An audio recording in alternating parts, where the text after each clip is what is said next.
At this moment, there aren't any African-American canonized saint. A canonized saint is someone who have been acknowledged by the church as one who have been acclaimed into heaven by virtue of their good works, or example, or martyrdom. Anyone the church declare as made it into the kingdom of heaven and is canonized. Now, we also believe that there are saints who have not canonized, but we believe they're in the kingdom of heaven. Certainly my mom would be one of those. They have to claim somebody who's worthy to be a saint, and then somebody have to take up the cause, investigate the person, investigate the cause, receive miracles. It's a long process. No African American or descendants of the slave who found in America have been canonized as saints. Now, there are black saints from Africa and throughout the world. Blessed Martin de Porres is one but he was from Peru. Well, I don't know about the whole church, but the African American would be in total jubilation because we would have somebody who is a saint.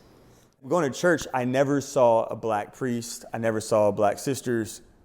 I never saw too many black Catholics. I think sometimes we believe that holiness is not for me. Holiness isn't for me because I don't see myself ever in the stained glass images in the churches or in the statues, in the paintings, in the artwork. I don't ever hear any stories told about holy African Americans. There's so much division, and there's always been division. I think that we need to acknowledge that there's always been racial division. I like to always go back from a historical viewpoint and acknowledge that this country was really founded on, and we hate to hear this, and it's hard to hear this, but on the slaughter of Native Americans, the indigenous peoples who were already on this land. And then it was built upon the enslavement of Africans, of black people. Looking at it from a spiritual perspective, in the gospel, Jesus prayed for unity in the body of Christ.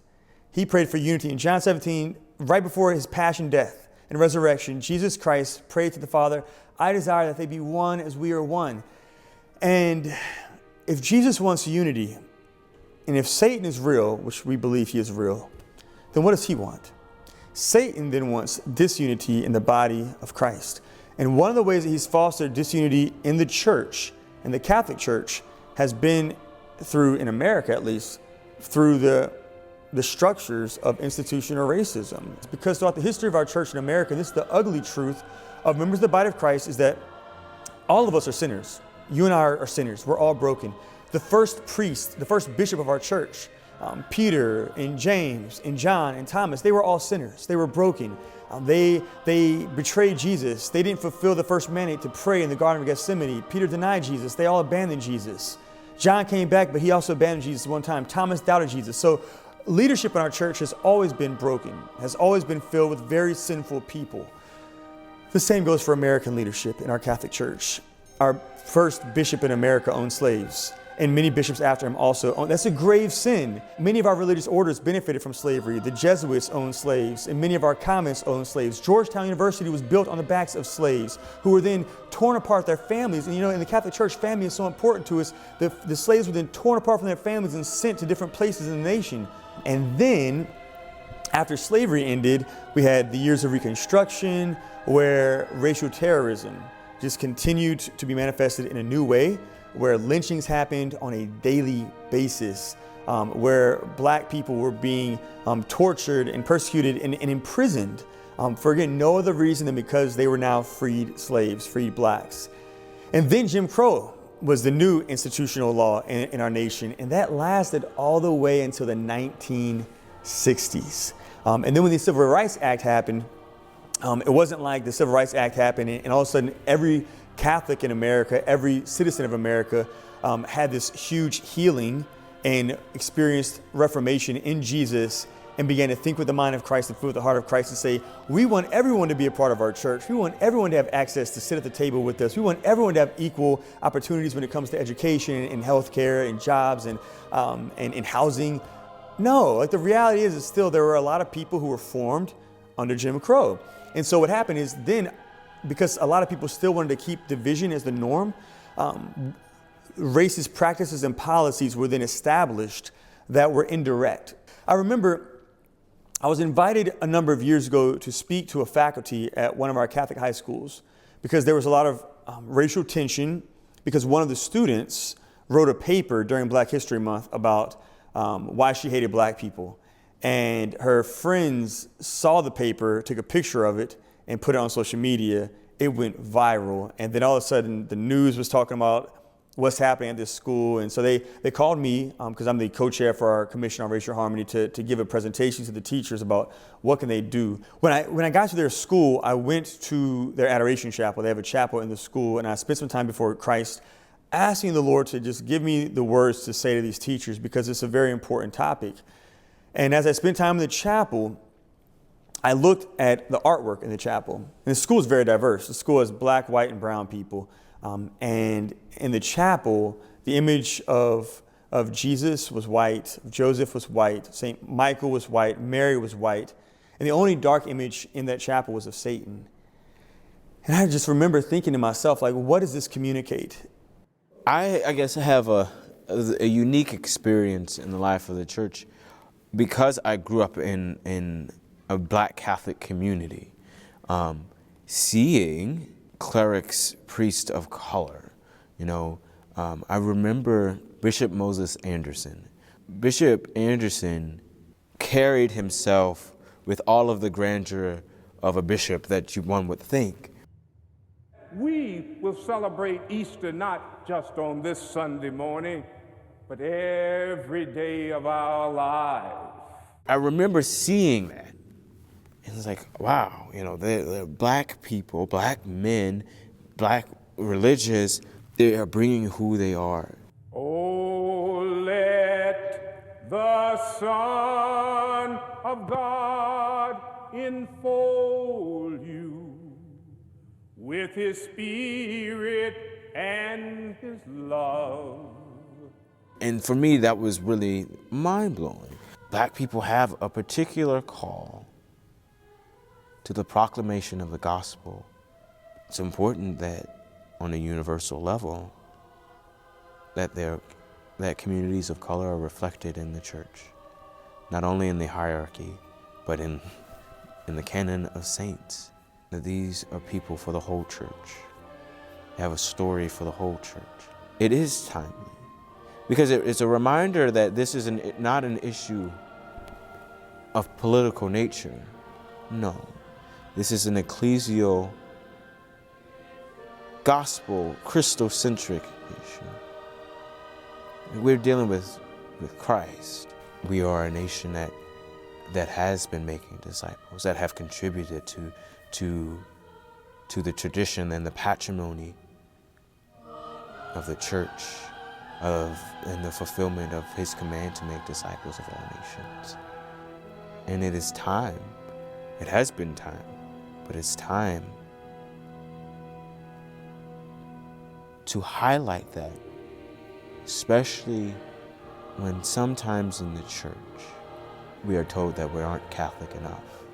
For a person to be recognized by the Catholic Church as a canonized saint, they first and foremost had to be a person who lived a virtuous or heroic life, or died a martyr. If you die a martyr, you're great. That's like the easy way to become. I mean, some would say that's easy, some would say it's pretty hard.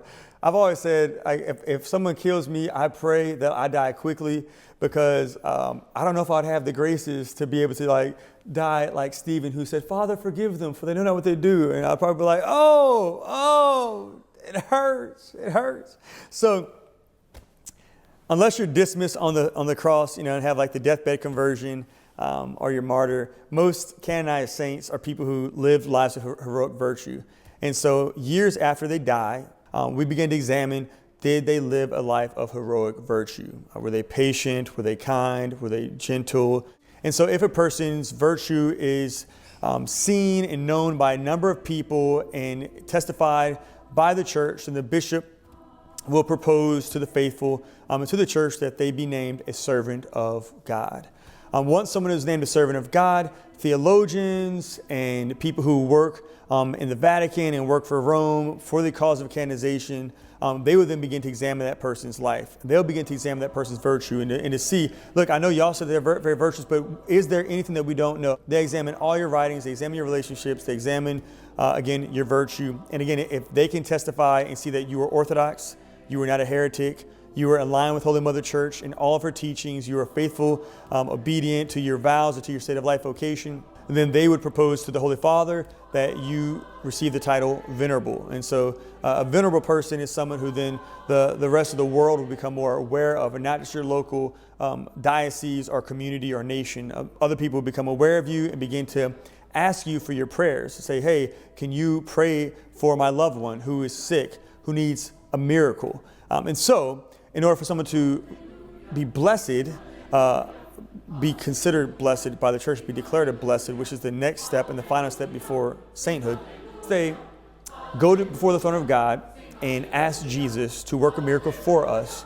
And a miracle is recognized by the church. And it has to be something that was like impossible. Like you had cancer one day and out of nowhere your cancer is healed. Like it's gone and it's not come back, right? So once that happens, then you'll be declared a blessed once the church recognizes your first miracle. And once you ask Jesus to perform a second miracle, and that saint goes, or that blessed goes before God, second miracle happens, then they will be declared by the church as a saint, and we will canonize them. So we don't make saints, we just recognize saints. They're already saints. We just recognize them with titles. And so after the second miracle is performed, then they will receive that title. But there have been cases throughout the church's history where that process has been waived. And so some of these 6 African Americans on the path of sainthood might bypass some of those steps and still be canonized down the line. Which I'm all about, because, whatever,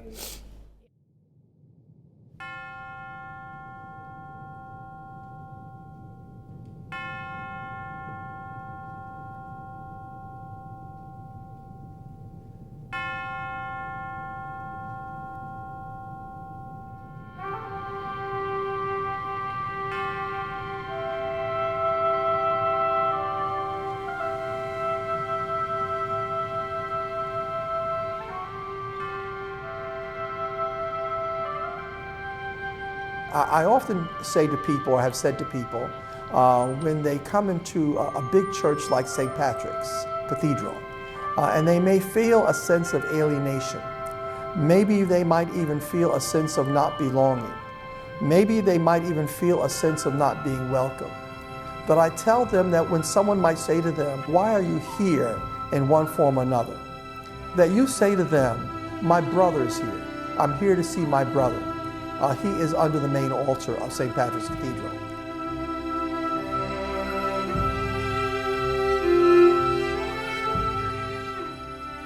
And in him, I see, a connection to church. Because as a black man, there often have been times when I, and maybe others like me, have felt a bit of alienation from the church. And I think Pierre offers us a connection.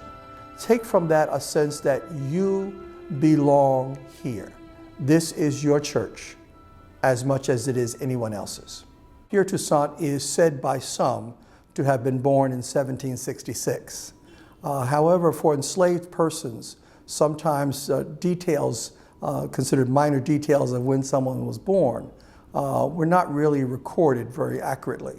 So we don't really know exactly when Pierre was born in Haiti, but we're saying it's around 1766.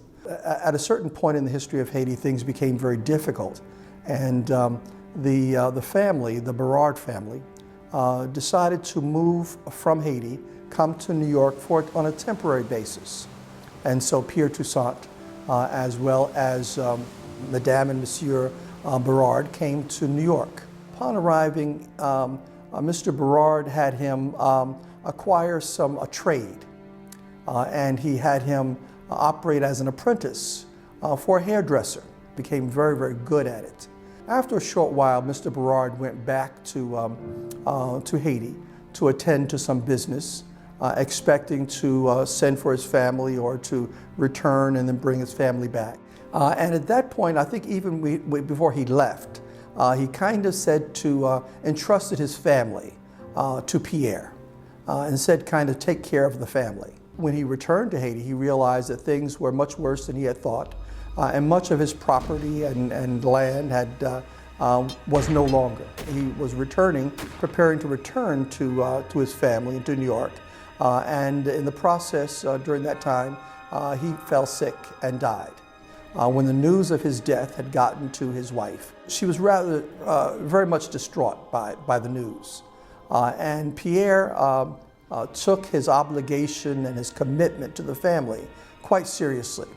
And I think all of that says a lot about who this person is that we are now calling Venerable Pierre Toussaint. He was a person who took commitments very seriously.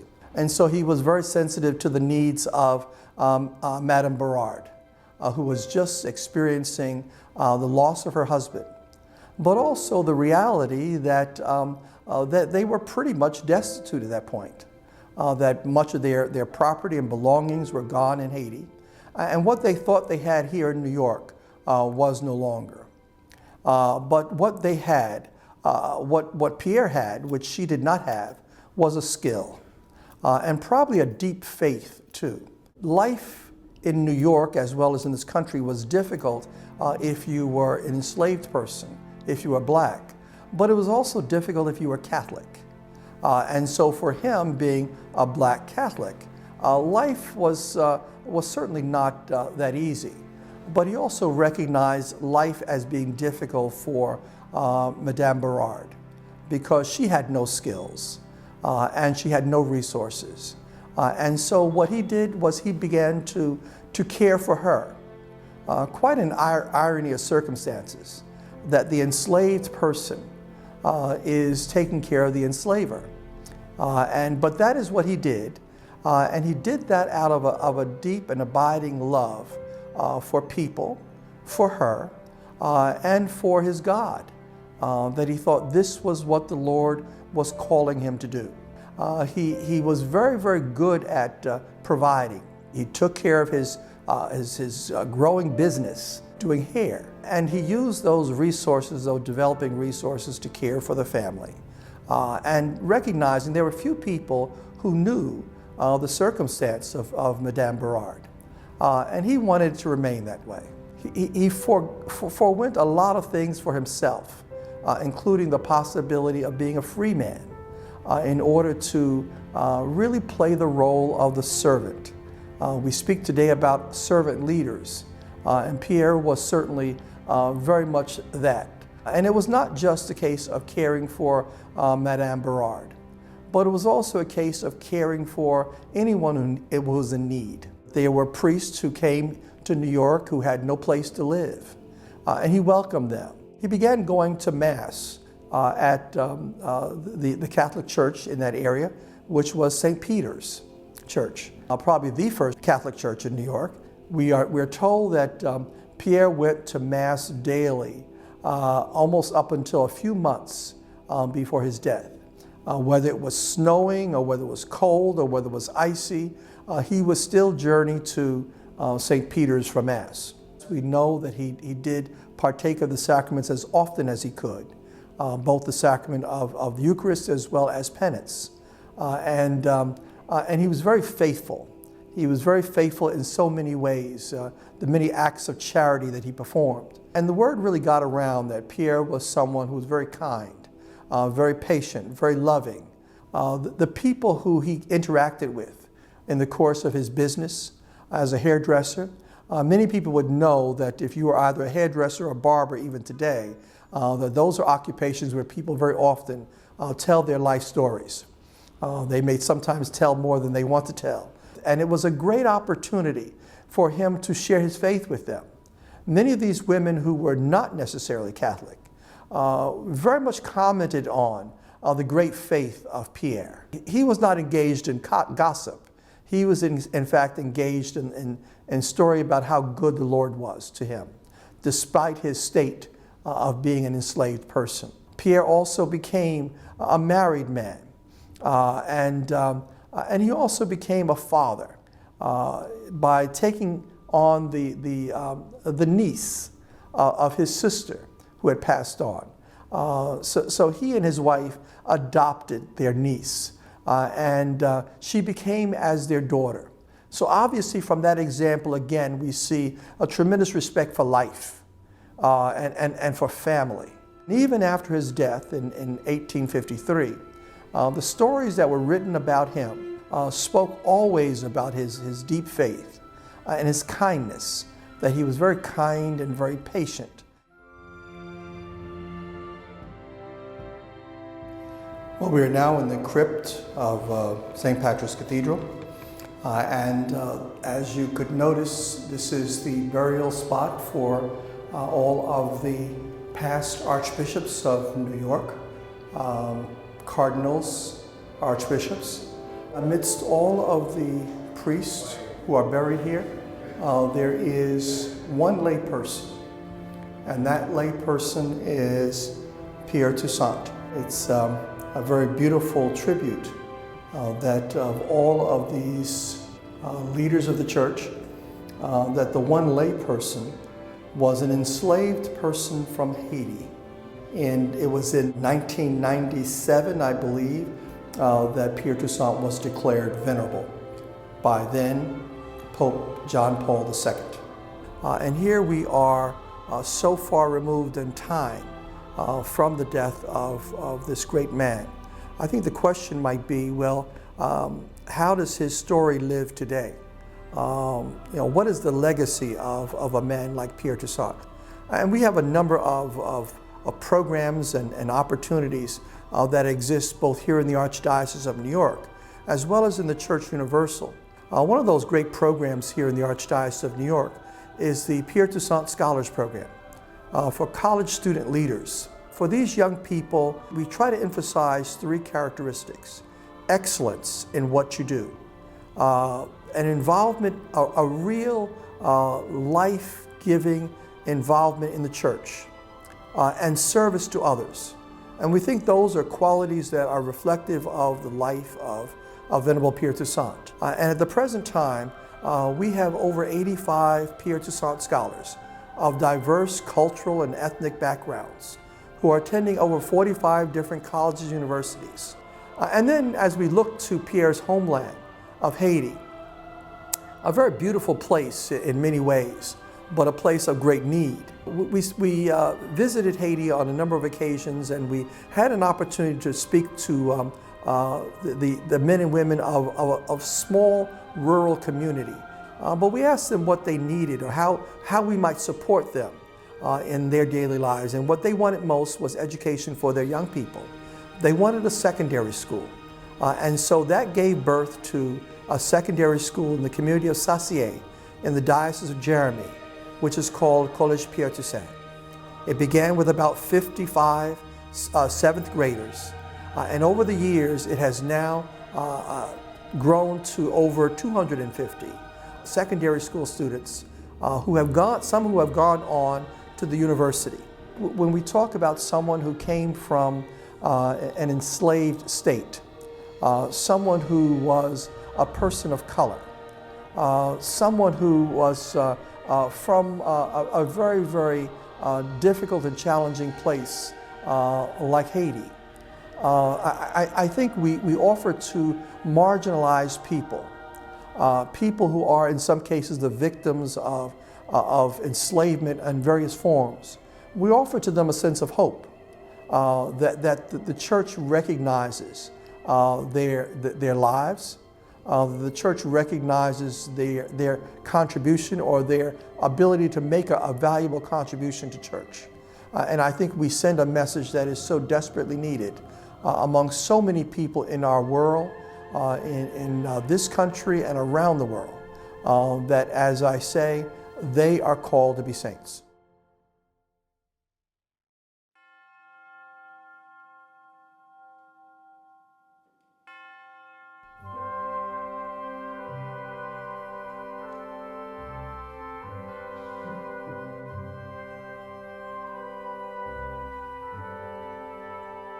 I came to work with the Oblate Sisters about 22 years ago when I was a graduate student, and I've been there ever since. They just changed, they probably changed my whole life. I mean, you know, I'm a little country girl, and I certainly would never have thought that I would have been involved in the process of canonization for anybody, especially being a convert. And to be the external coordinator for her canonization is quite an honor, and I'm very humbled by it. I always say she had 4 strikes against her. She was a woman in a patriarchal society. She was an immigrant in a nativist society. She was a Catholic in a Protestant society. And she was a woman of color in a white society. We believe Mary Lang was born in Santiago de Cuba, probably around the early 1790s. We know that she was of African descent on both her mother and father's side. We believe that the reason that she left, we can't document this, but in 1808, the Spanish said that if you're not a Spanish citizen, you have to take an oath of allegiance to the Spanish king and queen, and we don't feel that she probably wanted to do that. And I think she just thought she'd have a better chance in America than she had staying in the islands in the Caribbean. Her native language was French. She also knew Spanish, and by the time she was in the United States for at least 30 years, she was fluent enough in English to be the novice mistress for the Oblates. So she was trilingual. Well, we know that by 1812 she was in Baltimore. Oral history from the sisters that knew her said that she was in Charleston first. We don't know how long. And then she went up the coast and was at Norfolk. And then I think she found her way to Baltimore, which was a bastion of Catholic religion at the time. Perhaps she felt more comfortable there. When Mother Lang came to Baltimore, there were no public schools for black children. There were no public schools for white children. She and her roommate, Mary Frances Ballas, operated a free school in their home in Fells Point. Oh yeah, I think Father Joubert and Mother Lang had a very close friendship. Father Joubert was born in France. He went to Haiti as a tax collector for France. And then when the revolution started, he had to get out of Haiti. He first went to Cuba, and then he came to Baltimore. And then he decided he wanted to enter the seminary. And he became ordained about 1810. His mission when he met Mother Lang was he was in charge of teaching the children of color their catechism. And he found that a lot of them couldn't read well enough to learn their catechism. So he decided perhaps he should start a school for them. And he asked around if there was any women of color, pious women of color, he said, who would be good teachers for his school. And Mother Lang, of course she wasn't Mother Lang then, her name was Elizabeth Lang at that time, and Maria Ballas were recommended because they already had a school. So he asked for a meeting with them. They said yes, they'd be very willing to do that. And then he started thinking that maybe it'd be a better idea if they started a women religious order. There were no religious orders that would accept black women at that time. And he asked them if they would be willing to do that. And Mother Lang said to him that they had been waiting for 10 years to consecrate their life to God, and now was the time to do that. They decided to start the school and start the novitiate at the same time. That was in 1828, and that's how it all started. And a year later, on July 2nd, 1829, they took their vows in their chapel on George Street in Baltimore, Maryland.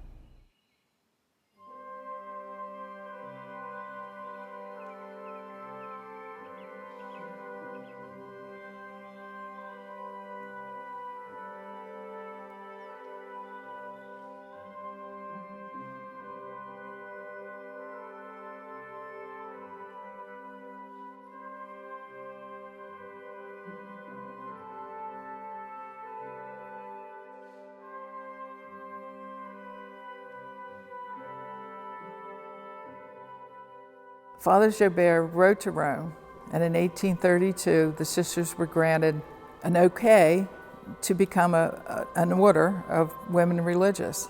It was an affirmation that they were allowed to form and allowed to act as a woman religious, just as any other order. Their mandate was to teach children, and specifically children of color at that time. There was always a struggle. Many of their students couldn't pay tuition. The boarding students is really what kept the school going. Later on, they took in orphans, and that helped because they got help for the orphans, but always a financial struggle. And of course, they learned to live with racism. I mean, that was a matter of fact, so that was always a struggle too. In their annals, there's one instance that could have been racially inspired or it could have been religiously inspired. There was a lot of anti-Catholic sentiment during the 1850s. You know, that's when it was the time, you remember when they burned the convent in Boston, outside of Boston, convent, and they burned it. I mean, they were very anti-Catholic. Even in Maryland, which is a pretty Catholic state. Antebellum years were full of it. Nativist organizations terrorized some of the immigrant groups. They had a small mission in South Baltimore, and in one of the nights before the election, they had just moved into the house, and they came and banged on the door really hard, and it frightened the sisters. And then they came back and they knocked the door in. So the people across the street, it was a white family, took them in for the night, and they closed that mission down permanently after that. There was actually a worldwide pandemic of cholera that started in Europe, and by 1832 it found its way to Baltimore. And the Board of Health came to Father Joubert and asked him if some of the sisters would go and nurse the black patients in the poorhouse. And he told them he would ask them, but they were not committed to do that. Their mandate was education, but he would ask. So he did, and at that time there were 12 sisters. And he said, stand up if you'll go to the poorhouse to nurse. And all 12 of them stood up. And we know this from his diary, so we know that it happened. Well, they only needed 4, and Mother Lang was one of those 4. And none of them came back with the illness. Father Joubert was sick for maybe 2 or 3 years. They knew he was failing, and it's not mentioned what he died from or what the illness was. But when he died, it began several years of a very dark period for the sisters, because he was their ecclesiastical director, and he was also the liaison to the white community and to other priests and to the archbishop. So that was very difficult. So they were without a director for almost 7 years.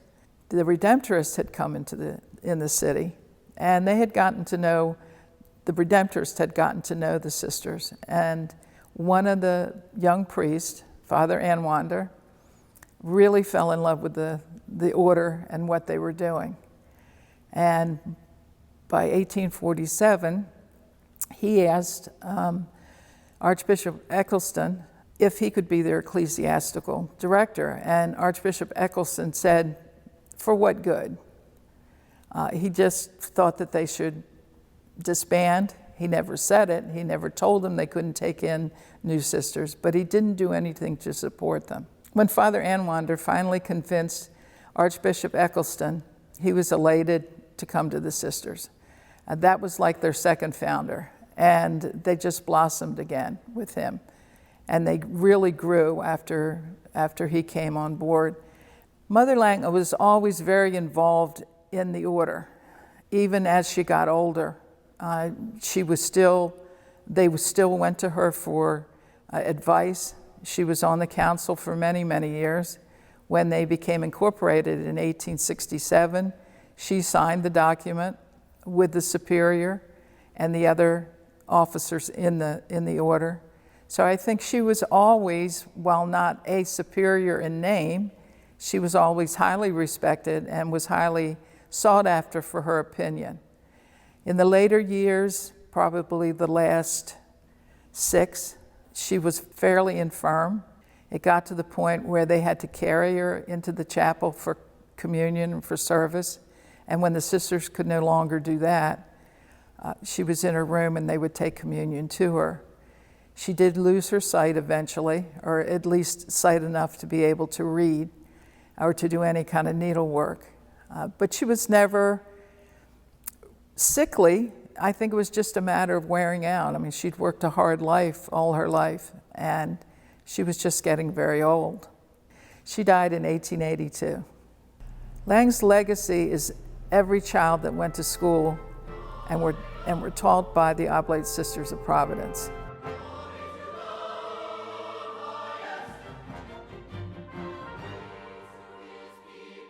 So this is the room where Mother Mary Lang lived, prayed, and died. The floorboards are original. All of the artifacts in this room are either an original or they would have been used at the time by the sisters. This building was built in 1871, and it served as the mother house for the sisters for close to 100 years. And it was, as well as being a convent, it was the school, day school, boarding school, and housed widows and orphans as well. So this is the lobby of our historical building, and it is exactly the same as it was in the 1870s, 1871, when the building was first in use. There's been very little change. The pictures on the wall are the Superior Generals. We have the original picture of Mother Mary Lang, and then this is Father Jobert, who co-founded the school and the order. We are a predominantly African American school, but we serve students of diverse backgrounds from all walks of life. Today at St. Francis, we have about 200 students, both ladies and gentlemen in grades 9 through 12, and over 98% of our scholars graduate from St. Francis to go on to college. And that wonderful statistic is the legacy of Mother Mary Lang and her sisters that lives on today through our students. I can tell you I've talked to many grown-ups that said that they went to an oblate school, maybe only for a year or two, but what a profound impact that had on the rest of their life. Whether she is ever acknowledged as a saint by Rome or not, her legacy and her life was well worth living, and it has had a profound effect on the Black community. Well, I think we recognize how brave she was and how courageous she was, and how she believed in Providence so strongly, and the obstacles that she overcame to carry out her desire to serve God. It certainly was not an easy thing to be a woman of color in the city of Baltimore in 1828. And she knew there would be some people that wouldn't want to see a Black woman in a habit. I mean, they just would find that intolerable. At that time, some people thought that Black people didn't even have souls. So it took a lot of courage, and she never wavered. She never, when they were told to sit at the back of the church, when they were told to sit up in the balcony, when they were told to wait until everybody else had communion and then the people of color can have communion, that never fazed her. That in itself is remarkable. I mean, you would think that you might turn your back on the Catholic Church if that's the way Catholic Church is going to treat you as a person. But she didn't. She even worked as a domestic to keep things going for the order. Those are the kind of things that only a woman of great faith would do.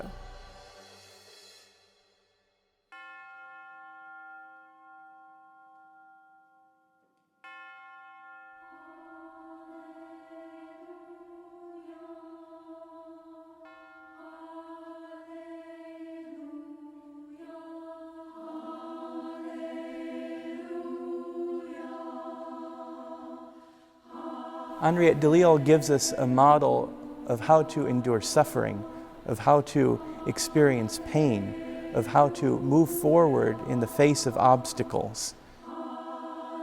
Well, we know that Henriette's great-great-grandmother was a slave. She was brought from Africa to Louisiana in the 1700s. And she was able to purchase her own freedom through the process of what we call manumission. And so it was after that she was also able to secure the same for her children and grandchildren. The best estimate is that she was born in 1812, presumably in the French Quarter of New Orleans. The matriarchal culture in which Henriette grew up was Catholic going back many generations, quite possibly back to Africa. Henriette's mother, grandmother, great-grandmother, great-great-grandmother were all Catholic. And so Henriette was raised in the Catholic faith. We believe that she was affiliated with St. Claude's School as a student and possibly as a teacher. Women of black culture were often trapped, and they were not able to advance in society, be they slave, of course, or free. And so Henriette came up through that system. The women of her family participated in what is called a plaçage system. What it is that the woman is placed in a situation of concubinage, but the woman is used for sexual gratification, and the woman provides children for this white European man. For those who participated in the plaçage system, there was a great amount of comfort that came along. They received a place to live, they received money, they would participate in the social events, the balls. They were often businesswomen as well. Henriette's mother was active in real estate transactions, for example. In the plaçage system, there were many benefits to those who participated that kept them in the upper crust of society. The difficulty, of course, is that human dignity is thrown out when you live this way and when people are used this way. Henriette's mother, grandmother, great-grandmother, great-great-grandmother were all part of this way of living. And we presume that Henriette, based on some records, was also a participant in this way of living early on in her life, because that was what was expected of her by her mother. These arrangements were often made by the mother of the girl, and so it presumably had taken place in that way for Henriette. There are 2 funeral records which show that Henriette had 2 children, it seems, and those 2 children died very young. Henriette presumably was very miserable in that situation, in that life. It was a very sad life. When Henriette Delisle was suffering the loss of her 2 children, right on the heels of that came a very significant event in that her mother was declared mentally insane by a court, and then eventually Henriette's mother died. From what we know about Henriette's life, having lost her 2 sons, having lived through the health crisis of her mother, having lived through the plaçage system, we know that Henriette clung to the Lord. And there was a moment of conversion for Henriette that came when she received the sacrament of confirmation here at the cathedral in 1834. And Henriette was renewed and invigorated and energized in this relationship that she had with the Lord. We don't know for sure when Henriette Delisle felt the call to religious life at first. Could it have been when she was a student or a teacher at St. Claude's School? Could it have been when she was confirmed? Could it have been when she wrote in her prayer book in 1836 that she wanted to live and die for God? We don't know exactly, but we can see that step by step, Henriette Delisle chose the path to follow that would bring her into fuller union with Christ as a consecrated religious. In Henriette's day in New Orleans, it was not possible for a woman of color to join a religious community. That's one of our very regrettable and sad aspects of American Catholic culture. Henriette, presumably, having felt the call to religious life, would have tried to apply to the nearby communities in her part of New Orleans, the Carmelites or the Ursulines. However, they would not have accepted her. And so, forced with that decision of how do I answer God's call, but the church isn't letting me, Henriette was able to move forward by founding her own religious community. It's a very sad thing. She shouldn't have had to begin her own religious community, but she did. And that's what's amazing about her. One of the few remaining artifacts that belonged to Henriette Delille, perhaps one of the most famous or the most famous, was a little prayer book about the Eucharistic Lord. Henriette wrote in the cover, "I believe in God, I hope in God, I love, I hope to live and die for God." That defines her life in so many ways. She expresses the core of Christian faith, faith, hope, and charity. But it's a commitment now to live and die for God, and of course for His people, that we see taking root in Henriette at that moment. So at first she gathered together some women of color in the neighborhood, and in doing so, she started a Christian sorority of sorts. Eventually a few of them moved in together and banded together a little more in service and outreach to the poor and to the enslaved people in the community. When Henriette Delille began her movement that eventually became the Sisters of the Holy Family, she was joined by her best friend, Juliette, and another friend named Josephine. So they were the first three. They were considered the first three Sisters of the Holy Family, and the Sisters of the Holy Family were born, and that was in 1842. After about a decade or so of pursuing religious life, Henriette was finally ready and accepted by the church to make private vows as a woman religious, the vows of poverty, chastity, and obedience. Those were made with Archbishop Blanc in New Orleans at the old Ursuline convent, which was then the Archbishop's residence. There's a chapel there, St. Mary's Church, where she would have made those vows. Henriette Delille's mission for her new religious community was to care for the poor, for the enslaved people in her area. She had no great dreams of changing the world. She wanted to take care of those who were right in her own midst, who were forgotten, who were marginalized, who were abandoned, who received no love. And so she attended to the sick, the widowed, the orphaned, the needy, the homeless, anyone that she could help.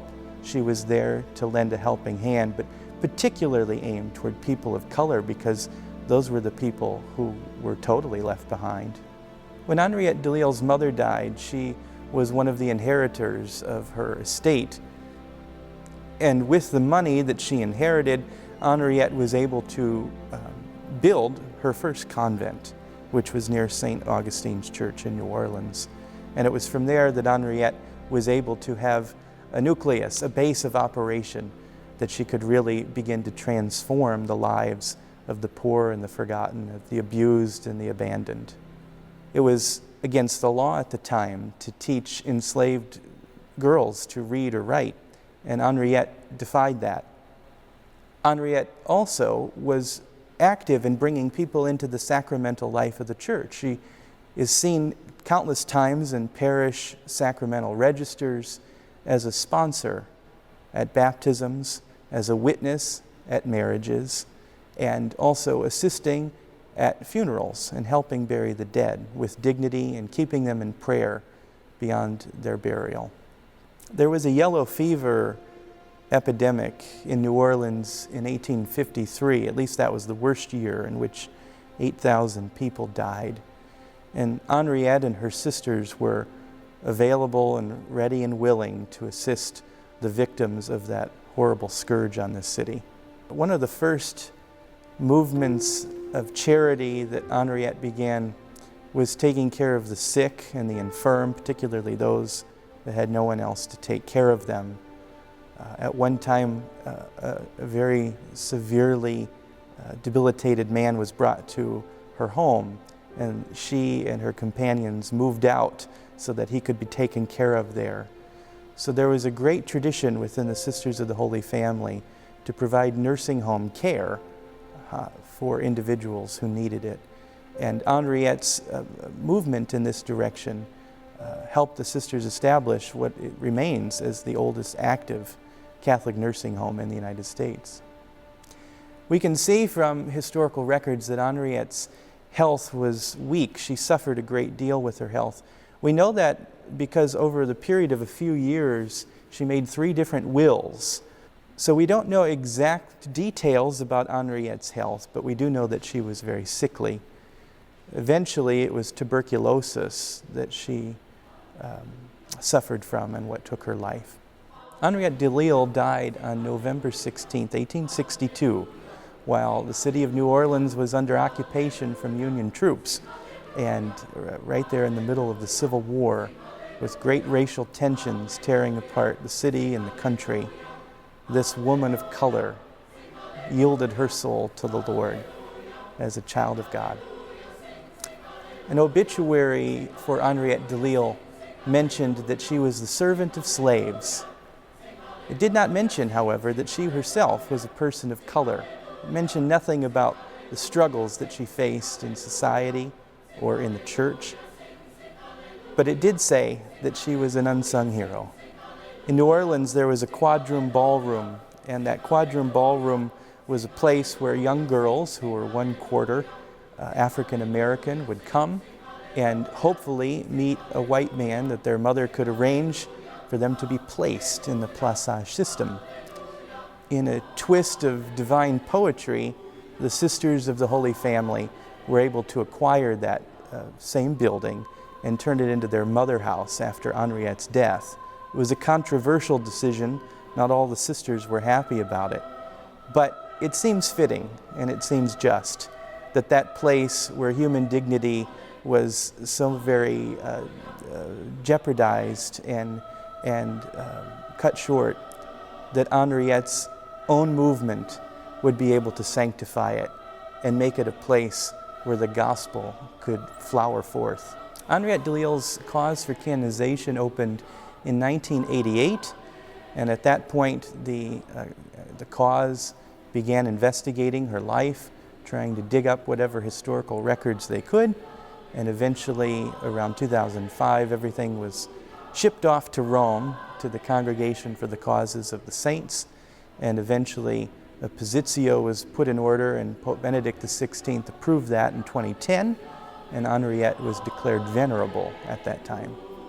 Henriette's life was an embodiment of the gospel.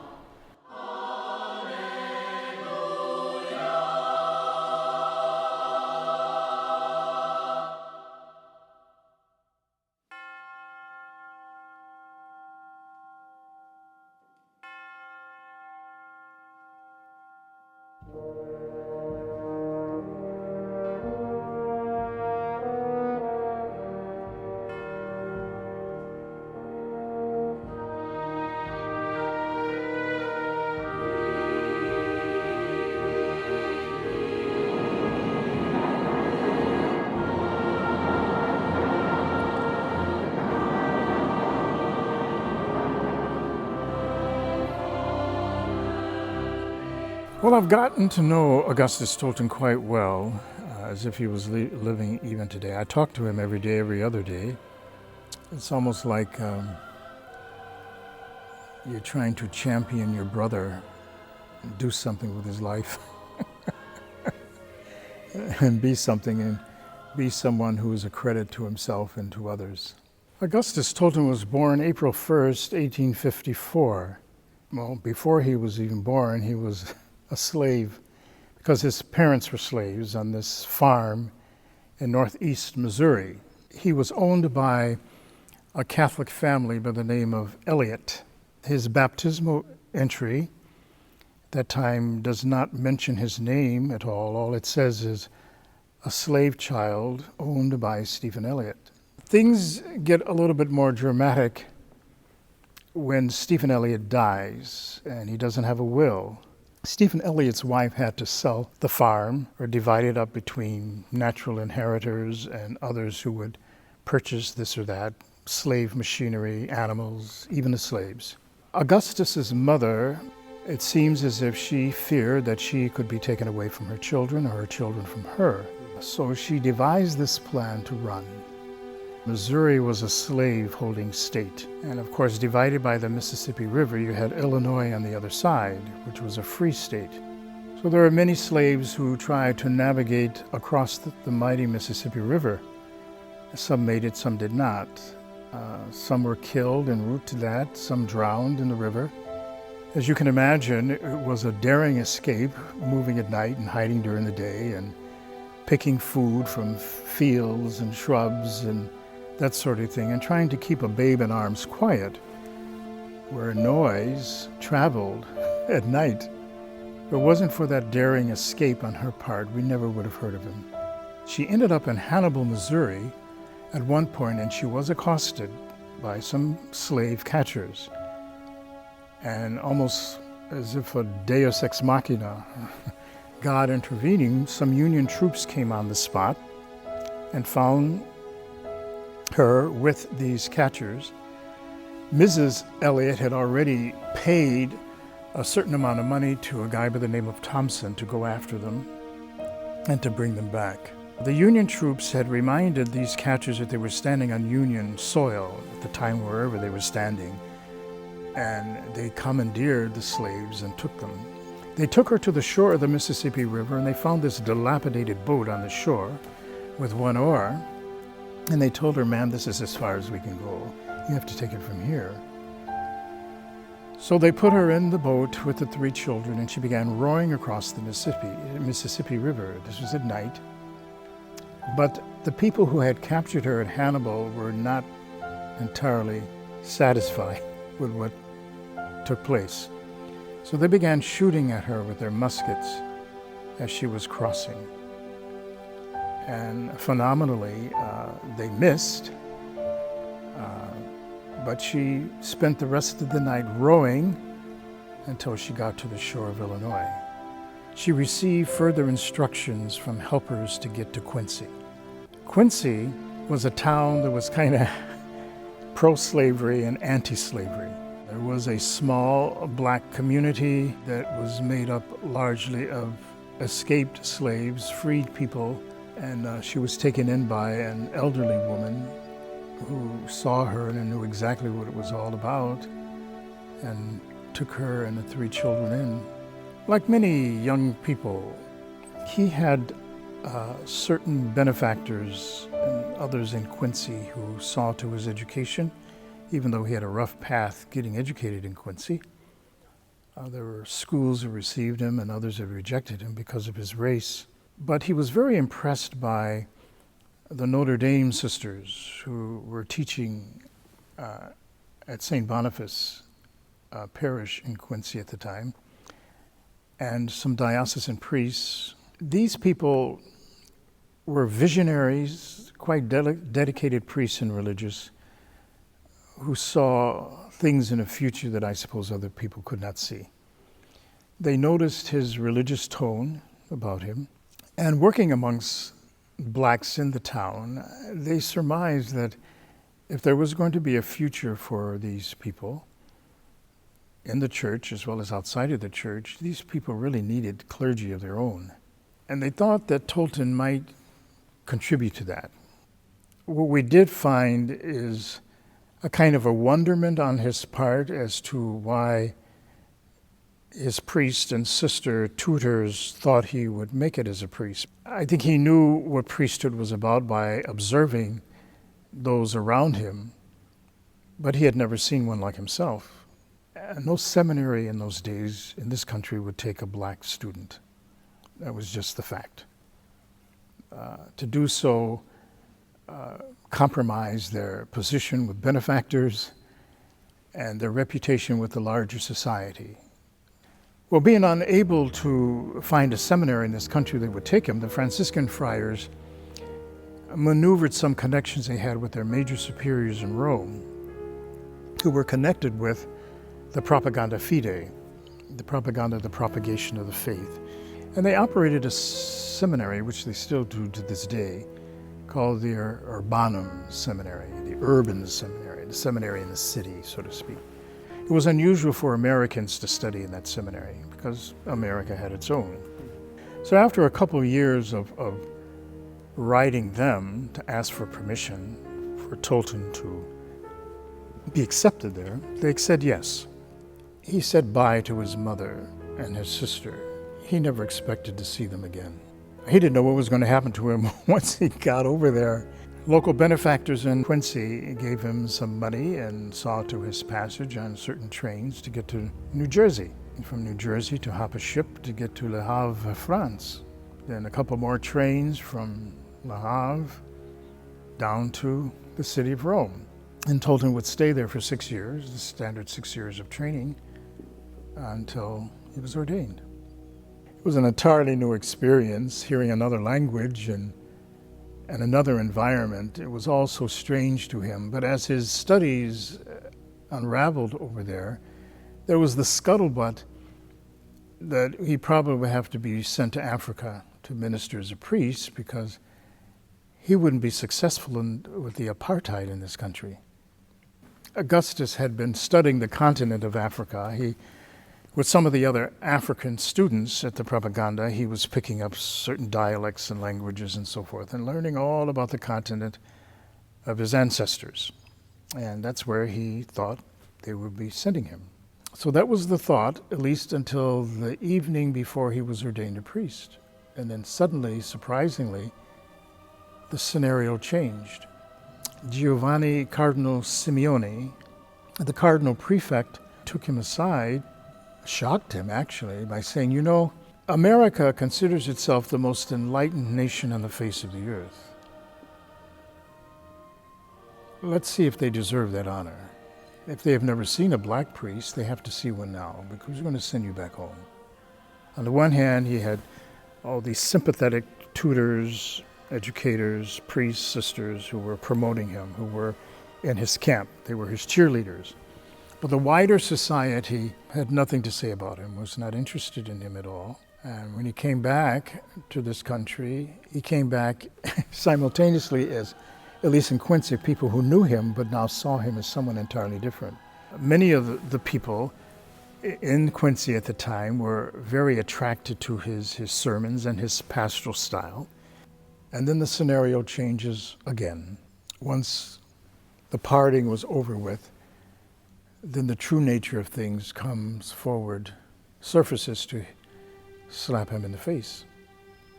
A priest by the name of Michael Weiss found out that certain of his parishioners were attending Tolton's masses. In no uncertain terms, he would inform these white parishioners and other whites in town to stay away from that using the N-word church and that N-word priest. And he would take his complaints any number of times to the bishop. So that caused a great deal of sorrow for Tolton. So he was called in several times by the bishop to mind his own affairs, which meant you stay with the blacks and stay away from the whites. But Tolton did not overtly invite these people came. They came naturally. And the relationship between a priest and the bishop is a sensitive one. And when the bishop finally told him to get out of town, that does a number on a guy. Because as a priest, you're not your own agent. You're very much dependent upon your superiors. Without that bishop's support, you're nothing. But as it was, Patrick Fian, who became Archbishop of Chicago, had heard about all of the hullabaloo that was going on in and around Tolton, and invited him to come to Chicago, because at that time there was about 60-some blacks worshiping in the basement at St. Mary's Church downtown Chicago. That's where his ministry started officially. That mushroomed in the course of about a year and a half to about 600 people. Then the Archbishop invited him to consider laying plans for a church for black Catholics. So they started building a stone church at 36 and Dearborn Street for black Catholics. But Tolton would not live to see that completed. The first week of July of 1897, Chicago suffered about 10 days of extreme heat, about 103, 105 degree temperatures. Tolton was not feeling well after or during a retreat that he took for priests at Bourbonnais, Illinois. When he arrived at the 35th Street station at about 35th and Lake Park Avenue, he got off the train. Now, trains in those days were segregated, and if you had a series of passenger trains, usually you had one car for blacks. And if there weren't enough seats, you had to stand. There was no air conditioning or fans in those days because there was no electricity. So when he got off the train, he was already overcome by this whole thing of heat, and traveling on this train from Bourbonnais, Illinois into Chicago, which was 60, 70 some odd miles. And when he got off, he had to walk to his rectory from 35th Street over to 36 in Dearborn, and it was about a good 10 blocks. But before he could get much far at all, he had collapsed at 36th and Ellis Street. And people saw him when he stumbled and he fell over, so they called out to the local constables in the area, and they picked him up and took him to Mercy Hospital, nearby Mercy Hospital, and they begged the nuns to take in this black man, because normally hospitals did not treat blacks at all. So they took him in roughly about noon on July 9th, right after his collapse. And by 8:30 in the evening, the doctors had pronounced him having succumbed to what they determined was heat stroke with the side effects of uremia. There's nothing more they could do for him. I believe most people who are attached to his story or inspired by it see him as not only the first link in a long chain of the African American Catholic experience, but a model of Christian life, a model of a Christian who lived some of the darker experiences of life and comes out at the end with his faith and his hope and his love intact. He could have become embittered, he could have left the church, he could have done all kinds of things, but he hung in there. He kept his composure. He had a pastoral heart that I think was noticeable by people, black or white. But what is hard for him being a priest in that time in the history of this country, in the history of our church, because our country and our church were very ambivalent about the presence or the participation, the existence of black people. We never processed that well. We still struggle with it.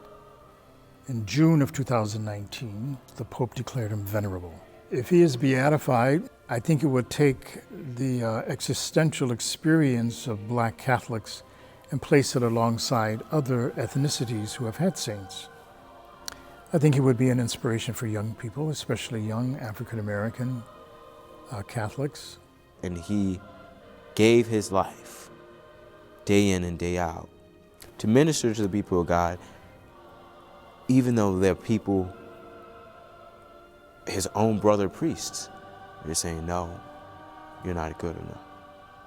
There has to be a deep understanding of who God is in your life to be able to put up with that and to serve. Like, so in love with Jesus. Like, that's a laser focus. And for me, like, man, if I could have just a quarter of that, you know.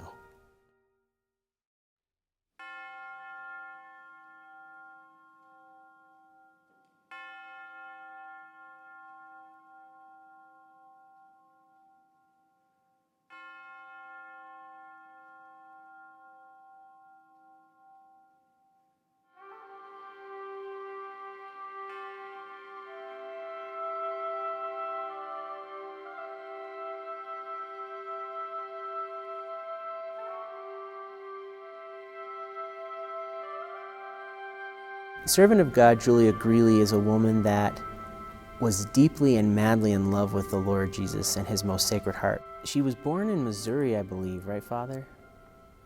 You need to tell what you know. Okay. Yeah, I don't know where she was born exactly. The day she was born, she was asked that question one time, actually in a court trial. She was asked under oath, when were you born? She says, I don't know, they never told me. So Julia Greeley was a former slave, She was not able to read or write, and so she couldn't record her own history. So from what people have told us, it seems to be that as a young girl, she became sick one day, and she stayed in from the field, and her mother stayed in to take care of her, and her mother, the slave owner, did not want her mother taken off for the day, and he came in and actually beat her with a whip to get her to get back out of the field, and the little girl was hiding behind her mother, and as the whip came back, it caught Julia in the eye and blinded her. But right before the war ended, the Missouri legislature passed its own act of emancipation. And so she would have been emancipated in 1865, unless she may have escaped. We don't know. There's so much we don't know about her.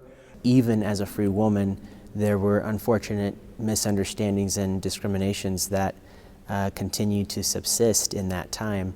Well, she had been working for a family in St. Louis after she got off of the slave farm, and she went to St. Louis, and she worked there for about 9 years. It seems that some of the other people that were working in that house kind of gave her some trouble, and she asked her employer if he'd write out here to the sister that was in Colorado and ask her if she could come out and work for her, and that's what brought her to Colorado. A woman that Julia worked for introduced her to the Catholic faith, and Julia was always very grateful to her. Mrs. Gilpin was actually involved with the cathedral here, and I think sang in the choir and so forth, and she encouraged Julia to join the church. Later on, people said, the Gilpins should have given you some money maybe. She said, they gave me a lot more than money. They gave me my faith. She never forgot that woman was the one that kind of introduced her and brought her into the church and helped her to make her sacraments. She was baptized actually conditionally because she didn't know whether she maybe had been baptized before. She didn't know so little about her own life, And that was a deliberate thing on the slave trade. They didn't want the slaves to know anything about themselves or even about the rest of the world. And yet she was able to live so freely because of her amazing Catholic faith and the heroic way she lived it.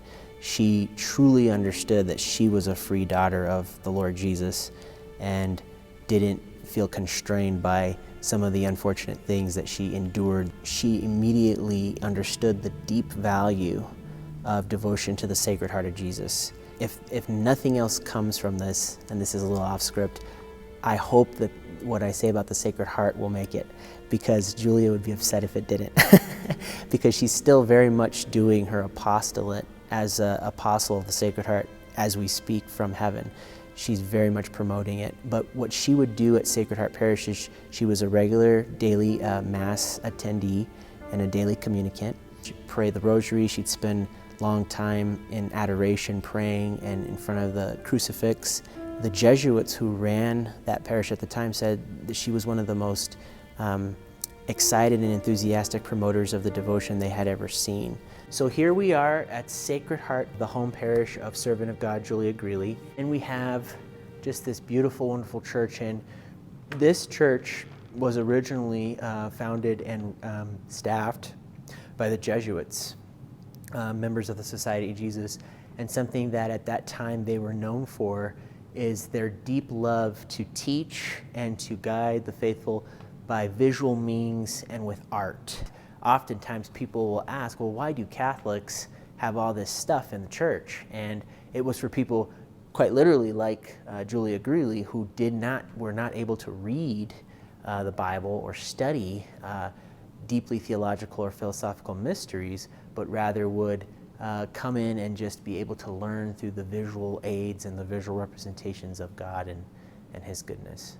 A original part of this church from the time of Julia Greeley is the crucifix. That was here during the time of servant of God Julia Greeley's life. Julia always wanted to be close to the Lord, and particularly by being close to this crucifix. There were complaints received at times because Julia would sit close to the front, and people would complain, oh, this woman is unsightly and kind of unpleasant to have right up in the front. Can you tell her to sit in the back? And thanks be to God, the pastor said, no, she can sit wherever she wants.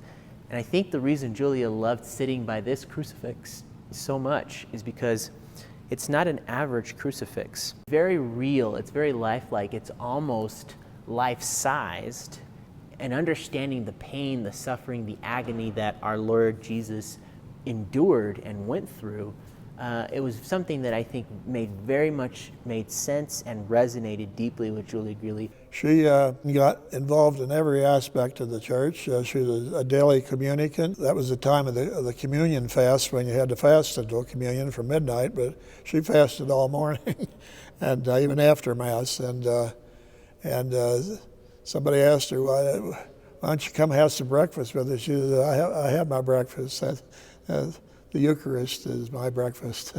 Julia Greeley was always involved in whatever was going on in the parish, and if they were selling raffle tickets to raise money for an orphanage or for whatever it was, she was always involved in it. She'd go out to her firemen and ask them to contribute. One time, the girls of the parish decided to have a beauty contest to raise funds. She good-naturedly got involved in it, and because she went out and raised, I think for a vote it was 10 cents, and she raised well over $300 from the firemen and won the contest.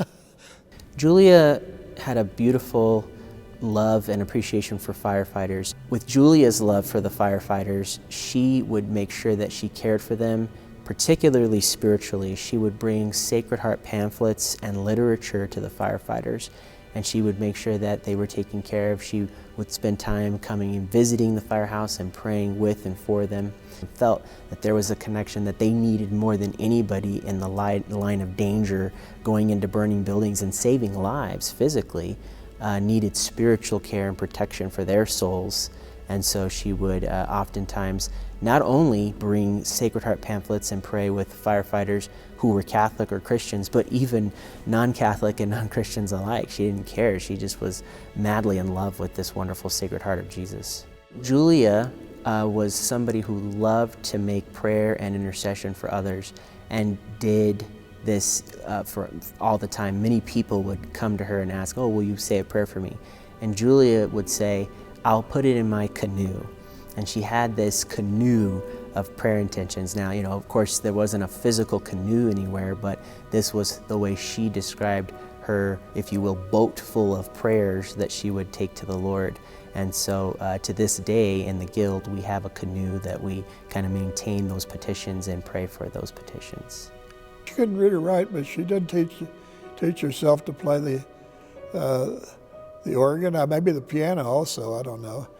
But one day she visited one of the families in town. While she was there, somebody asked her, she said, you've learned how to play the organ, could you play something for us? And she sang, and sing something for us. She sang an entire Gregorian Mass. So Julia Greeley was very well known for pulling around a little red wagon. And she found and had this red wagon that she would use to pull all different types of items to care for the poor. We call her Denver's Angel of Charity, because she was like an angel, just kind of going around being charitable, giving so many things. And something that really struck me and deeply touched my own heart was the fact that because of the time Julia lived in, a lot of people didn't like receiving help or charity from an African-American black woman. And so she would at times do these acts in the secret of the night so as to spare them the embarrassment or to cause them not to resist the charity and receive it. She would even say things like, "Don't tell him old Julia left this for him," And so she was kind of we call it in secret service of the Sacred Heart, serving Jesus in his Sacred Heart, but with physical, practical acts of charity and bringing food, clothing. At one point, she was carrying a mattress or pulling this mattress perhaps in her red wagon for somebody, and she just had a spirit of, if somebody needs something, I got to find a way to get it for them. And so she would beg, but only for others. She never really begged for herself. She made her living by doing all sorts of domestic services. One day she was going along the street, and a lady was sitting on her front porch, and she saw Julia, and she said, "Would you mind coming in and mopping my floors for me?" Well, she said, yeah, and she came in and she started mopping the floors there, and she noticed as she looked around the house, there's pictures, all kind of pictures of saints and crucifixes and things, and she said, "You must be Catholic." And he said, "Yes." And she said, "Well, I'm a Catholic," and they talked about that. Anyhow, she went back to work, and then she came back and she says, "Well, if you're Catholics, why aren't there any little kids running around in this house?" And the lady said, "Well, I had a son about 11, 12 years ago, and he had a condition that he couldn't digest food, and he starved to death. And I was told I couldn't have any more children." And Julia Greeley said, "Well, I'm going to pray, and there'll be a little white angel running around here next year," which happened. And then she came out and worked for that family for a couple years. And the picture, the only picture we have of her, was given to us by the little girl as an adult. So Julia did struggle with arthritis, and I think the more she advanced in years and towards the latter part of her life, it was hard on her. But again, Julia wasn't somebody that cowered at physical penance or in the face of physical asceticism. Being so deeply in love with and devoted to the most Sacred Heart of Jesus, died on the feast of the Sacred Heart of Jesus. And I don't think there's any coincidence to that, because again, being such a devotee to the Sacred Heart, it makes perfect sense that it would be her heart and it would be on the feast of his heart. The parish priests realized that there were an awful lot of people that thought she was special, and nobody knew how many there were, but they laid her out in this little chapel, and almost immediately a huge crowd of people showed up. She was buried to Mount Olivet Cemetery, where some people had bought a spot for her, since she had earlier given her own burial spot away to some person who had none. The place where she was originally buried was maybe about 15, 20 miles from here, out on the edge of town, and in a huge cemetery where you'd have a hard time finding her grave to start with.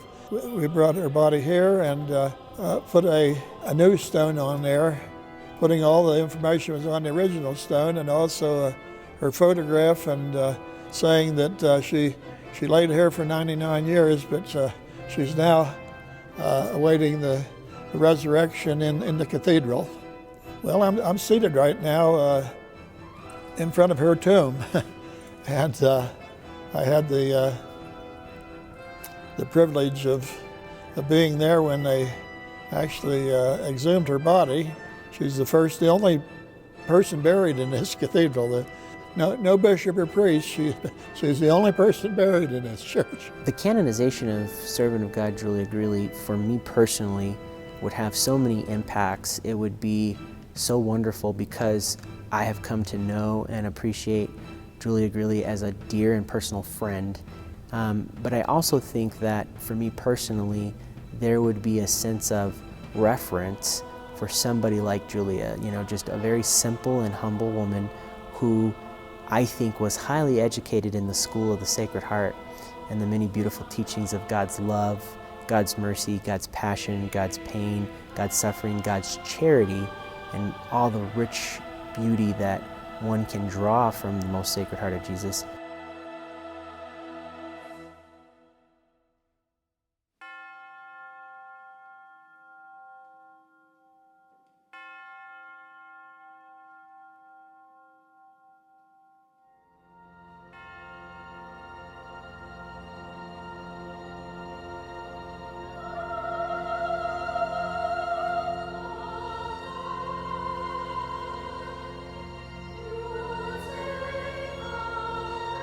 I was in Sister Thea's class for the very first time, just a few months after my mother passed away. My feelings, my emotions were very raw when I came into Sister Thea Bowman's class. And I remember sitting there and the subject of eternal life came up. And all of a sudden, as she was talking, I began to cry. She noticed it, and so she came around the big table that all of her students were seated at. And without missing a beat, she was teaching, still talking, but came close to me and put her loving arms on my shoulder. She started singing, "Sometimes I feel like a motherless child." And that just opened up the floodgates. And I began a very loving relationship with this saintly woman, Sister Thea Bowman, who would become my mother here on earth. Thea Bowman was born on Wednesday, December the 29th, 1937. Thea was the only child born of Dr. Theon Bowman and Mrs. Mary Esther Coleman Bowman. She was the apple of their eye. She was their joy, brought so much grace into their lives. The Franciscan Sisters for Perpetual Adoration, they were opening up a new mission there in Canton, Mississippi. And so she became Catholic by going to the school. She came home one day and she said at 9 years old, "Mom and Dad, I'm going to become Catholic." Growing up, she felt lonely. She was an only child. And so she had a good friend that she knew, and unfortunately there was tragedy in their home. Their home burned down. And this young girl was named Doris. And she begged her parents, "Can Doris come and live with us?" And so the Bowmans talked to Doris's family, and they took Doris into their home. The Bowmans were not Catholic, but Thea was Catholic, and she really, really loved her faith. And so having Doris in her room, they would pray the rosary, they would read books, and having Doris with her was a joy to Thea. The Bowmans were so happy to have Doris as a playmate for Thea that they told Doris's parents, "We're going to send Doris and pay for Doris's Catholic education so that she could also go to school with Thea." As a result of that connection, Doris herself became a Catholic. Thea was witnessing to the Catholic faith even as a child. When she was growing up, she witnessed the poverty of her classmates going to Holy Child Jesus School. And she noticed that at lunchtime, there were children who had nothing to eat. And she would readily give her whole lunch to those in her classroom without food. But soon enough, Mrs. Bowman found out that Thea had been giving her lunch to these poor children. And so each morning they would get up early and make peanut butter and jelly sandwiches for all of the students who had nothing to eat. When Thea was about 15 years old, she was ready to go to high school. And of course, Dr. and Mrs. Bowman wanted her to go to school locally. But she was so touched by the sisters that she felt a calling herself to become a Franciscan Sister of Perpetual Adoration. But her parents were somewhat reluctant. They said, "You can go, but go to high school locally, and then maybe you can become a nun." She was so determined she wanted to become a nun that she went on a hunger strike. And she told her parents, I will not eat until you allow me to go to the convent. And that went on for almost a month, and then her mother relented, convinced her father, we cannot get in the way of God's calling. Yet her father had one word of wisdom that he gave her. He says, now Bertha, when you go up to that convent, everybody's not gonna like you. And she says, Daddy, I'm going to make them like me. That's the beginning of a vocation of a saint. I'm going to allow Christ to radiate from my life so that people will not necessarily like her, but they will be attracted to the Christ that lives in her. When Thea entered the convent, she was the only African American. And so words that were racist were said to her, words that were belittling, words that were demeaning, and yet she did not let it douse her spirit. She knew that God had called her there. So she intended daily to try to share her joy, her culture, her blessings from God with whom all she met. When she received her name on her profession day, she was titled or named Sister Mary Thea. Thea went through the Viterbo College, where she received a Bachelor of Arts in English, and then she went on to Catholic University of America, where she received also a master's in English and also her doctorate. So while she was in Washington, D.C., shortly after the assassination of Reverend Dr. Martin Luther King in 1968, she was invited to speak to the students of Howard University. When she was there, she said to them, Dr. Martin Luther King is no longer with us, but you are. Will you lead us? Will you speak for us? Will you stand for us? We need you now, and you have to share your gift. When Mission Day occurred on a particular year, she opened up her notice, and Sister Thea was just thrilled because it said, Sister Thea Bowman, you are being missioned to Holy Child Jesus Catholic School in Canton, Mississippi. Thea was going home. And when she came back home to Canton, there was a fire burning in her. She knew that she would have to teach these children in order so that they could truly be free, their minds could be free, their bodies could be free, their souls could be free through education. Now, I met Thea when she taught me at the Institute for Black Catholic Studies. That was between the years of 1985 and 1988. She spoke about what it meant to be Black and Catholic. And that touched me to my very core because being one of the only African Americans in my seminary formation, I assimilated. I tried to be someone whom I was not. And she convinced me and persuaded me through that encounter, through her speech, that you are a child of God. And not just a child of God, but you are a Black Catholic child of God. As Thea became so aware of the many gifts that God had given her, and as she went out to sing and speak and evangelize, she became noticed. We had a waiting list. We could not even accept all of the students that wanted to come and learn from this sister.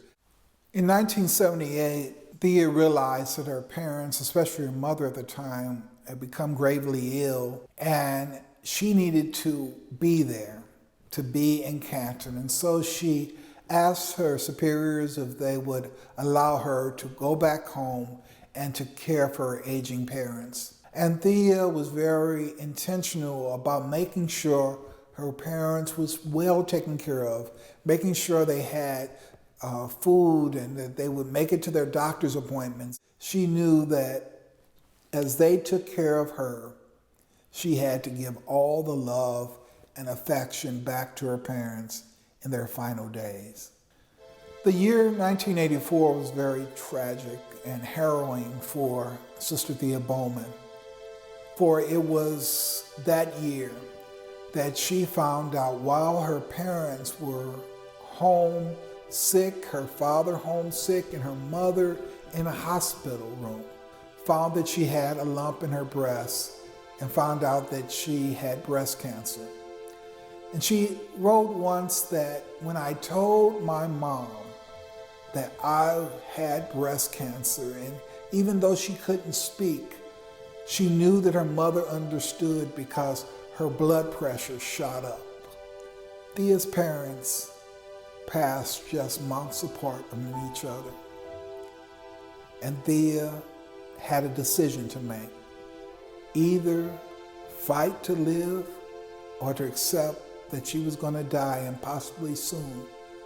And so Thea decided, I'm going to live until I die. She would say, I'm going to live fully until I die. She says, yes, I pray that God would heal my body, and if he heals my body, thank you, Lord. But she says she believed that if God wouldn't give her what she asked for, God would give her something better. In the midst of Thea's going around teaching and preaching and evangelizing, continuing to touch lives, this one incident, Thea was at home in Canton, and Inside Edition had heard about her, and so they came to record her with the school teachers and students singing. She brought them all into the church, and they were singing, and she joined them in song and had a solo. And as she knew her body was getting weak, she knew she always could muster the strength to sing and to hit those high soprano notes. And on that day, that taping, she went to hit a high note and couldn't touch it. It was that evening with her friend, Sister Dort, who took care of her so lovingly. She said, Dort, I didn't hit that high note. And she says, I know, Thea. And they both just cried. It was always a dream of Sister Thea to make it home to the motherland. And though she didn't want to ask her community to pay for the trip, her close friends knew that she really wanted to go. So they started a letter writing campaign, and money poured in to send Sister Thea to the motherland. She wanted to be reconnected with the land of her ancestors, with those whom she never even knew, but who came from that sacred space, that sacred land. On her ventures to Africa, she would have her friends who were traveling along with them to take baggies, and they would take dirt from the ground. She says, go and get me some dirt. And they says, Sister Thea, why are we bringing this African soil back to the United States with us, and you want us to keep it? She says, I want you to keep it because when they bury me, I want you to take this African soil and have it commingled with American soil. I want to say that on my grave, I am buried beneath African and American soil. Sister Thea had been invited to speak to the United States Conference of Catholic Bishops, something that no other woman, let alone African American woman, had addressed the full assembly. She began that talk by singing, Sometimes I feel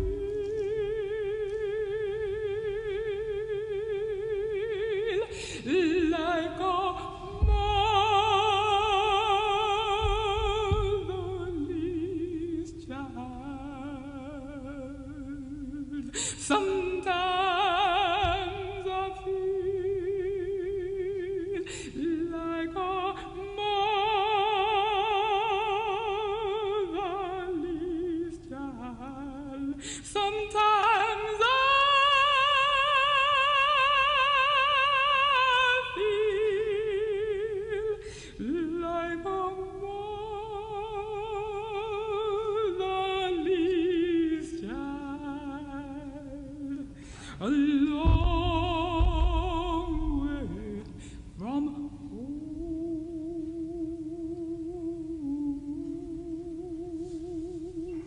She wanted the bishops to know that we are your children, that so many times we feel like second-class citizens in the church we love.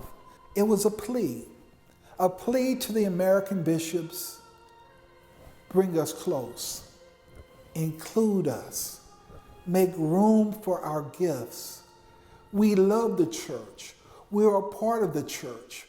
I come to my church fully functioning. I bring myself, my black self, all that I am, all that I have, all that I hope to become. I bring my whole history, my traditions, my experience, my culture, my African American song and dance and gesture and movement and teaching and preaching and healing and responsibility as gift to the church. She says, look at your offices, your chanceries. Who's missing? As a Catholic Christian, I have a responsibility to preach and to teach, to worship and to praise. Black folk can't just come into church and depend on the priest and say, let Father do it, and if Father don't do right, then they walk out and they complain. You know, that liturgy didn't do anything for me. The question that we raise is, what did you do for the liturgy? And the church is calling us to be participatory and to be involved. The church is calling us to feed and to clothe and to shelter and to teach. And your job to enable me, to enable God's people, black people, white people, brown people, all the people, to do the work of the church in the modern world. We have men who are ready and able to be Catholic bishops, and yet you call just a few. We love our bishops, y'all. We love y'all too. But see, these bishops are our own, ordained for the church universal, ordained for the service of God's people. But they ours. We raised them. They came from our community. And in a unique way, they can speak for us and to us. And that's what the church is talking about, indigenous leadership. The leaders are supposed to look like their folks. Ain't that what the church says? In January of 1990, Thea knew that the end was getting near. She had canceled all of her speaking engagements. Her breast cancer had metastasized to bone cancer, and it was now in her brain. I've often been asked, how does it feel to be taught by a saint? I'm a priest today because of her. She was so sick that she was not able to attend my ordination. And in July of 1989, a month after my ordination ceremony, she wanted to see me and she beckoned for me to come to her. And she says, I'm so sorry I missed your ordination. I says, I understand, sister, you couldn't make it. And that moment, as her wheelchair was in the center of the aisle of Holy Child Jesus Catholic Church in Canton, I knelt down before her in the middle of the aisle. And I said, sister, since you couldn't be there, would you please bless the priest that you helped to form? And Sister Thea reached out her frail hands. She blessed me, and she blessed my priesthood. I often think about her, and I realize that I was taught by a saint.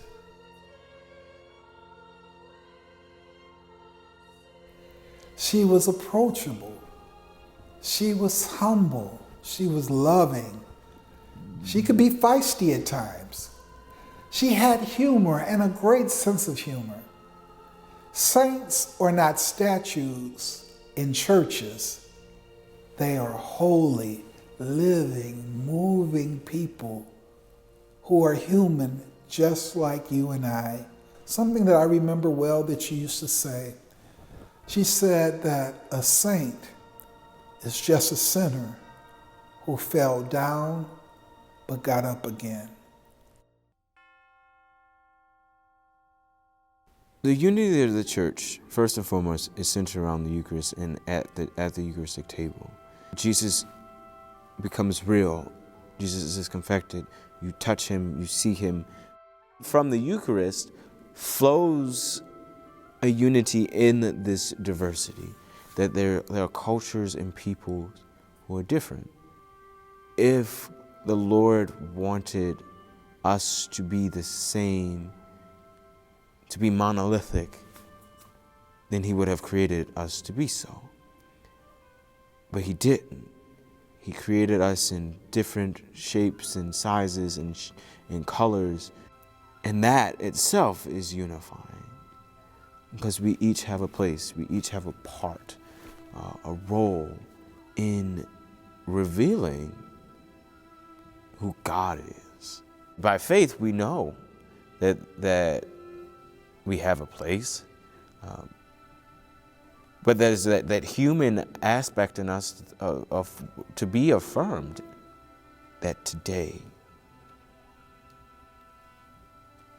I get to contribute to such a rich history rooted in Jesus Christ. That fires people up. Yeah, I want to be a part of something like that. Yeah, I can do that. And I have examples that look like me, who understand my story, who speak like me, who sing like me, who move like me, who understand. Isn't that what when we look to the saints, right? We are drawn to the saints because there's something in their story. There's something in their sanctity. There's something about their lives that touches me, that draws me closer to Jesus Christ.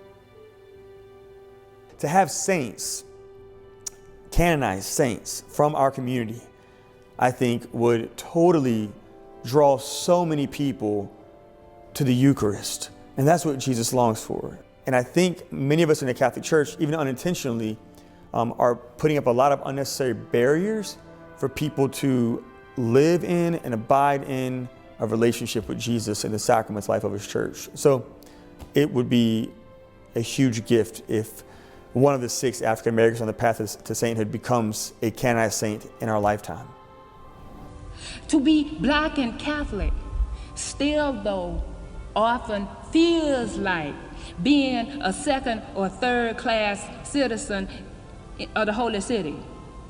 You know, Bishop Jim Life said long time ago that black Catholic Christians will be second-class citizens of the church until they take their places. America is undergoing a racial reckoning.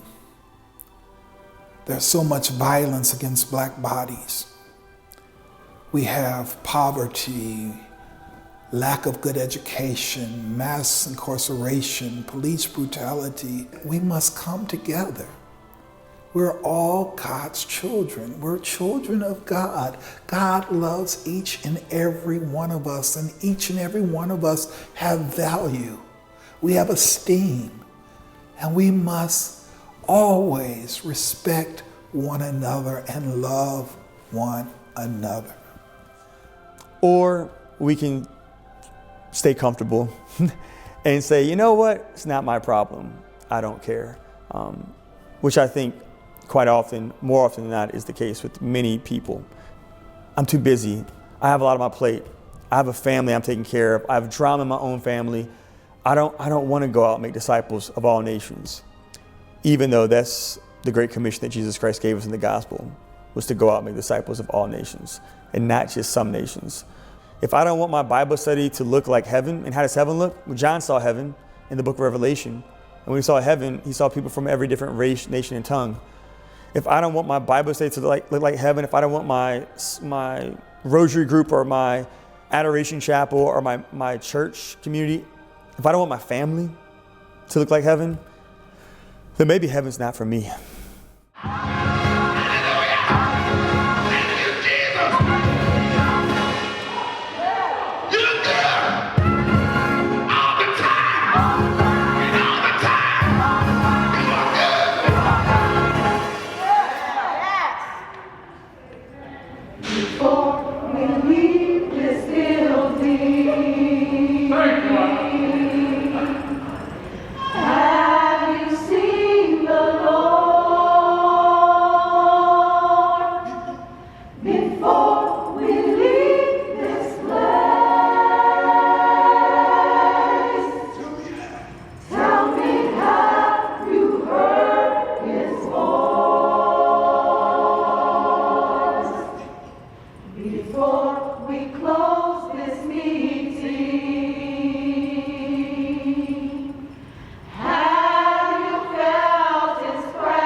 You don't know